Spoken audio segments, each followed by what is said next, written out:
Just thinking if there's anything else that can come to mind as far as challenging goes. I've mentioned to weigh up, you may not have much to lose. I suppose one of the main things that you do have to lose is money, because challenging something involves costs, involves legal costs, and that's really where the big problem is for most motorists, I guess. There's no legal aid for motoring cases unless it's the most severe type of motoring case. Perhaps if you've caused a death by dangerous driving, or that's the accusation, then you may well achieve legal aid for that because of a chance of imprisonment. But for almost every other case, there is no legal aid available. So if you've been caught speeding, legal aid, forget it. If you want a solicitor to represent you, then it does require payment of those. You've got to pay the solicitor's fees. And of course that puts a lot of people off because people can't afford it, and it's a problem with the criminal justice system. It's not fair, but that's the way it is. In many cases that I deal with, I try to deal with cases on a fixed fee basis for all my preparation work, to try and keep costs as low as we can, and that's something that I always talk over with clients.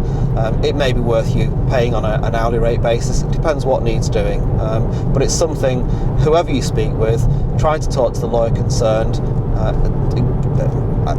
find out precisely what those costs are going to be, whether it's an hourly rate and what the cost, how many hours are needed, or if it's a fixed fee, what the fee is going to be, just so you know what it's going to cost you. Certainly from my point of view, I always tell people what the costs are and stick to those costs, and that's what you should expect from anybody. Choosing the right lawyer, find out the lawyer who deals specifically with speeding cases, that knows what they're doing. It's like anything.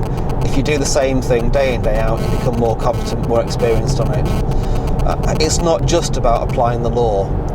A lot of cases that I deal with, I win cases not because I found some kind of super duper loophole, simply because from a practical point of view, we're able to persuade the prosecution service to drop the case. I've just come from a court this afternoon. We turned up for a court hearing, for a trial in fact. My client was accused of failing to identify the driver. I spoke with the prosecution solicitor prior to the trial, pointed out one or two issues, and managed to convince her not to go ahead with it, and she dropped the case. So a lot of it is really what goes on behind the scenes, and that helps to achieve a win. But of course you need to know, you need to have a lawyer that's experienced of dealing with these types of cases, knows exactly what should be provided. Certain things have to be provided within certain time limits.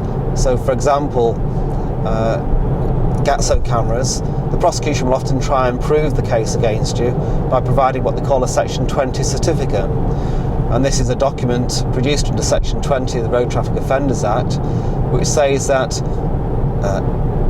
if it's signed by an officer authorised by the Chief Constable, that this device, to the best of their knowledge, was operated correctly and gave a correct reading, then that can be used as evidence. Now you may think, well, I'm banged to rights if a Section 20 arrives through the post. Well, in fact it doesn't.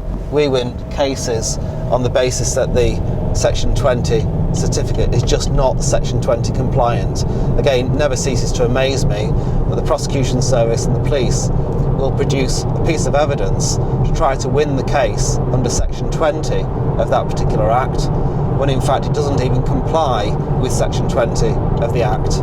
It's bizarre. You can't make the damn thing up, but nonetheless that's what happens. And quite often it's because they don't produce the record which has to accompany the Section 20 certificate.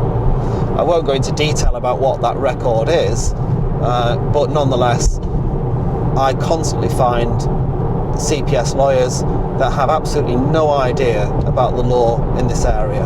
And again, we can win cases on a technicality, if you like, or a loophole, whatever you want to call it, because unless that document is provided in the correct format at least 7 days before a hearing, then it's too late to be used. So there's no point the CPS suddenly turning up on the day and saying, oh, sorry about that, here it is. It's too late, and they can't do anything about it. Lots of other issues, which is too many to go into, as to what can go wrong with the use of these laser devices or GATSO machines or evidence.